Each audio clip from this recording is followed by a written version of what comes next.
इस वीडियो में हम डिस्कस कर रहे हैं what is file handling in C sharp. तो सबसे पहले हम डिस्कस करते हैं कि व्हाट इज द फाइल। जो आपकी फाइल होती है कलेक्शन ऑफ डाटा जो आपकी लोकल मशीन पे स्टोर होती है। तो हमारे पास फाइल में उसका नाम होता है, उसकी एक्सटेंशन होती है। फॉर एग्जाम्पल अगर मेरे पास .txt एक्सटेंशन है किसी फाइल की तो वो आपकी टेक्स्ट फाइल होगी।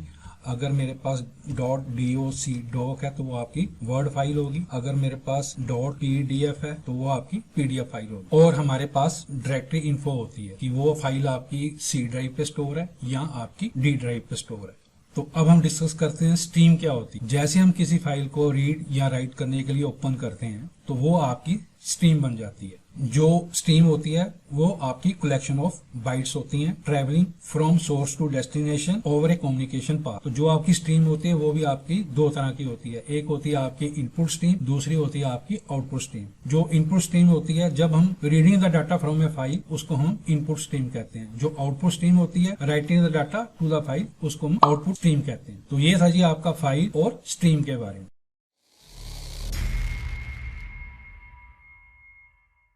नाउ अब हम डिस्कस करते हैं what is a file stream class. जो फाइल स्ट्रीम क्लास होती है वो आपकी फाइल को क्रिएट करती है। सेकंड स्टेप में वो फाइल में डाटा राइट करती है। अगर हमने फाइल में अपेंड करना हो तो वो फाइल में न्यू लाइन भी अपेंड कर देती है। अगर हमने फाइल को रीड करना हो तो हमारे पास रीड ऑपरेशन भी हो। तो यहाँ पे मैंने पाथ ले रखा है। ये मेरे प्रोजेक्ट में एक फाइल बनाएगा जिसका नाम होगा myfile.txt। वो यहाँ पे क्रिएट करने के बाद शो करेगा। और ये मैंने एक स्ट्रिंग ले रखा है। जब फाइल में वो राइट करेगा तो फर्स्ट लाइन में हाई आएगा, सेकंड लाइन में आएगा वेलकम टू कोडेरैंक, थर्ड लाइन में आएगा file stream class with exam. Now अब मैं फाइल स्ट्रीम क्लास का ऑब्जेक्ट बनाऊंगा यूजिंग, इसका बेनिफिट मैं अभी बताऊंगा आपको। यहाँ पे फाइल स्ट्रीम ये इसका ऑब्जेक्ट हो गया।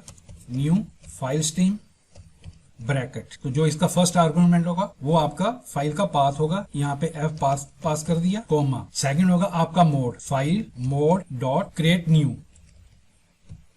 क्रिएट न्यू क्या करेगा, आपकी एक नई फाइल बना देगा। बट इसकी ड्रॉबैक क्या है, अगर आपकी फाइल एग्जिस्ट करती हो, सपोज करो अगर मेरे पास ये वाली फाइल ऑलरेडी इस फोल्डर में फाइल हैंडलिंग फोल्डर में एग्जिस्ट करती होगी तो ये मेरे को एक्सेप्शन थ्रो कर देगा। तो मैं क्रिएट न्यू की जगह यहाँ पे क्रिएट यूज करूंगा। इसका बेनिफिट क्या है कि अगर आपकी फाइल एग्जिस्ट करती है तो उस समय ये हमें एरर नहीं देगा, वो पुरानी फाइल को ही ओवरराइट कर देगा।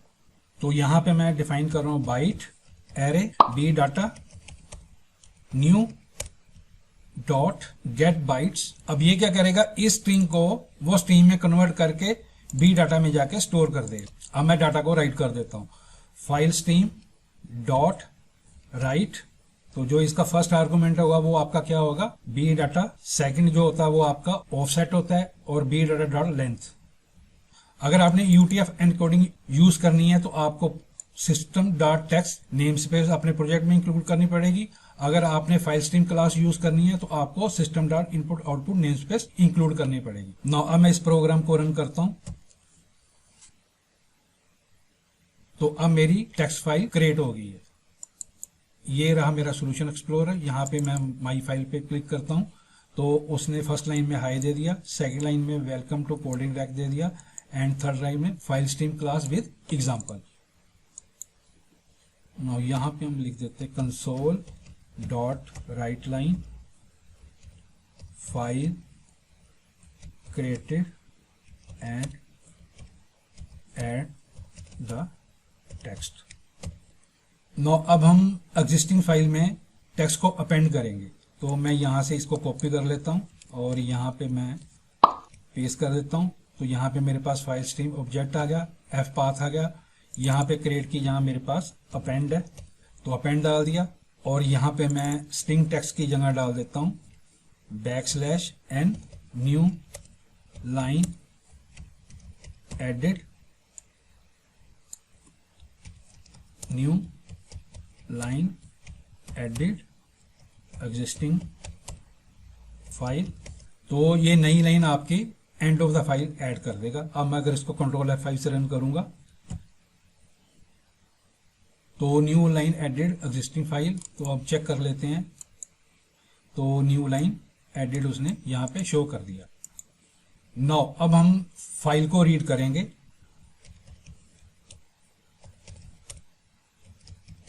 सबसे पहले हम चेक करते हैं कि हमारी फाइल एग्जिस्ट करती है। तो उसको रीड करे, अदरवाइज एक्सेप्शन दे देगा। तो यहाँ पे मैं इफ फाइल डॉट एग्जिस्ट और उसका पाथ पास कर देता हूँ। अगर मेरी फाइल एग्जिस्ट करती होगी तभी वो रीड करे, और मैं इसको कर लेता हूँ कॉपी और यहाँ पे कर देता हूँ पेस्ट, और यहाँ पे file mode dot open and file SS dot read, और मैं इसका बना लेता हूँ ऑब्जेक्ट बाइट, और यहाँ पे मैं इसकी लेंथ दे देता हूँ 1024, और यहाँ पे एनकोड न्यू, और यहाँ पे पास कर देता हूँ ट्रू। अब मैं फाइल को रीड करता हूँ इफ ब्रैकेट, इसको मैं कर लेता हूँ कॉपी, अगर इसकी लेंथ ग्रेटर देन 0 है यहाँ पे रीड, और इसको कर देते हैं बंद, इसको कर देते हैं डिलीट। ये रीड फंक्शन हमें लेंथ रिटर्न करेगा, और वो अगर आपकी ग्रेटर देन 0 होगी तो ये वाला कोड एग्जीक्यूट होगा। तो यहाँ पे मैं स्ट्रिंग में वैल्यू स्टोर करानी है, तो स्ट्रिंग, तो encode dot get string b data. अब हम इसको प्रिंट करवा देते हैं डॉट राइट लाइन str। अब अगर मैं इसको कंट्रोल F5 से रन करूंगा तो ये data read from the file and console window में वो प्रिंट करके दे देगा। तो उसने मेरे को यहाँ पे डाटा रीड करके दे दिया फाइल से। सपोज करो अगर मैं यहाँ पे 10 कर देता हूँ तो डाटा रीड करेगा, तो वो मेरे को 10 कैरेक्टर ही स्ट्रिंग में स्टोर करके देगा।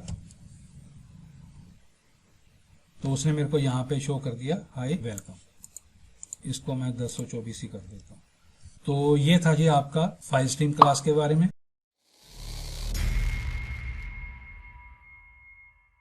नाउ अब हम डिस्कस करते हैं what is a text writer and text reader class. जो टेक्स्ट राइटर क्लास होती है वो आपका टेक्स्ट को फाइल में इंसर्ट करती है, एंड टेक्स्ट रीडर क्लास जो होती है वो फाइल से जो टेक्स्ट होता है उसको रीड करती है। जो text writer and text reader class होती है they are the abstract class. तो सबसे पहले हम फाइल को क्रिएट करेंगे और उस फाइल का नाम होगा माई text writer file dot txt। तो यहाँ पे मैं यूजिंग का बेनिफिट ये है कि जैसे हम फाइल को ओपन करते हैं तो ये ऑटोमेटिकली फाइल को क्लोज कर देता है, अदरवाइज हमें खुद उसको क्लोज करना पड़ता है अगर हम यूजिंग नहीं यूज कर। तो यहाँ पे मैं text writer file dot create text, और इसके अंदर फाइल का पाथ दे दूंगा, वो आपका स्ट्रिंग होगा। तो क्रिएट टेक्स्ट क्या करेगा, अगर फाइल आपकी फोल्डर में नहीं होगी तो पहले उसको क्रिएट करेगा, देन ओपन करेगा and then write the data on the file. तो यहाँ पे मैं इसका ब्लॉक बना देता हूँ टेक्स्ट राइटर राइट लाइन। तो ये लाइन बाय लाइन आपकी टेक्स्ट फाइल में वैल्यू ऐड करता रहेगा। तो यहाँ पे मैं दिस इज लाइन 1 और यहाँ पे मैं इसको बंद कर देता हूँ। तो इसी तरह हम 4 लाइन फाइल में स्टोर करवाते हैं। और यहाँ पे console dot write line file created. अब मैं इसको कंट्रोल F5 से रन करता हूँ। तो यहाँ पे उसने मेरे को मैसेज दे दिया फाइल क्रिएटेड। मैं इसको बंद कर देता हूँ। सॉल्यूशन एक्सप्लोरर पे जाते हैं तो ये मेरी टेक्स्ट फाइल आ गई और यहाँ पे उसने फाइल में राइट कर दी। नाउ अब हम अपेंड फंक्शन यूज करेंगे। अपेंड टेक्स्ट वो आपके end of the file text को ऐड कर दे। तो सबसे पहले हम चेक करेंगे if file dot exist F path, ये इसका ब्लॉक बना दिया और यहाँ पे मेरे को इसको कट करके रखना पड़ेगा। और यहाँ पे टेक्स्ट राइटर फाइल डॉट, यहाँ पे मेरा फंक्शन यूज करूंगा अपेंड टेक्स्ट और इसको कर देते हैं 5 6 7 8। यहाँ पे मैसेज करवा देते हैं फाइल अपेंड। अब मैं इसको कंट्रोल F5 से रन करता हूँ। एग्जिस्टिंग फाइल के अंदर ये data end of the file add कर देगा। नाउ फाइल अपेंड और यहाँ पे जाके चेक कर लेते हैं तो उसने ये वाला डाटा वहां पे ऐड कर दिया। अब हम डाटा को रीड करेंगे तो उसके लिए हमारे पास फंक्शन होता है ओपन टेक्स्ट। तो यहाँ पे मैं क्या यूज करूंगा, टेक्स्ट रीडर और यहाँ पे मैं ओपन टेक्स्ट और फाइल का पाथ पास कर दिया। तो जो ओपन टेक्स्ट होता है वो आपके फाइल को रीड करने के लिए यूज करते हैं फंक्शन को हम। तो इसको मैं कर देता हूं डिलीट, इसको भी कर देता हूं डिलीट। तो कंसोल डॉट राइट लाइन, तो हमारे पास रीड लाइन फंक्शन होता है। तो वो क्या करता है, आपका फाइल की फर्स्ट लाइन को रीड करता है, रीड लाइन। तो ये मेरे को फर्स्ट लाइन रीड करके दे देगा। तो दिस इज लाइन 1। अगर मैंने नेक्स्ट लाइन भी रीड करवानी है तो मैं एक और रीड लाइन लिख देता हूं, तो ये मेरे को 2 लाइनें प्रिंट करके दे देगा। तो उसने मेरे को यहाँ पे फर्स्ट 2 लाइन प्रिंट करके दे दी। अगर मैंने सारी की सारी फाइल को रीड करना है तो ये मेरे पास फंक्शन होगा रीड टू एंड, और इसको मैं डिलीट कर देता हूं। तो ये मेरे को पूरी की पूरी फाइल रीड करके दे देगा। तो उसने मेरे को पूरी की पूरी फाइल रीड करके दे दी। नाउ अगर मैंने फाइल में से स्पेसिफिक कैरेक्टर रीड करवाने हैं तो मैं वो भी करवा सकता हूं। तो उसके लिए मेरे को एक यहाँ पे एरे डिफाइन करना पड़ेगा, सी कार CH न्यू CH, और यहाँ पे मैं इसकी लेंथ दे देता हूँ 20। तो ये मेरे को फाइल में से फर्स्ट 20 कैरेक्टर रीड करके दे देगा। यहाँ पे ब्रैकेट लगा। तो हमारे पास एक फंक्शन होता है रीड ब्लॉक, तो TW डॉट रीड ब्लॉक, और यहाँ पे मैं CH पास कर देता हूँ और 0 एंड इसकी लेंथ 20। तो ये फंक्शन क्या करेगा, इस कैरेक्टर एरे में मेरे को 20 कैरेक्टर दे देगा। नाउ हम इसको प्रिंट करवाते हैं, कंसोल डॉट राइट लाइन। अब अगर इसको मैं रन करूंगा तो ये मेरे को 20 कैरेक्टर देगा। तो उसने मेरे को दे दिया this is the line 1 and this. तो ये था ये आपका text writer and text reader class के बारे में। अगर हम यूजिंग नहीं करेंगे तो हमें TW डॉट यहाँ पे क्लोज करना पड़ेगा। तो जब भी आपने फाइल पे काम करना है तो अगर आप यूजिंग नहीं यूज करे तो TW डॉट क्लोज यूज करोगे, यानी कि क्लोज मेथड आपको यूज करना ही करना है। अगर यूजिंग करे तो फिर इसकी जरूरत नहीं है। तो ये था ये आपका text writer and text reader class के बारे में।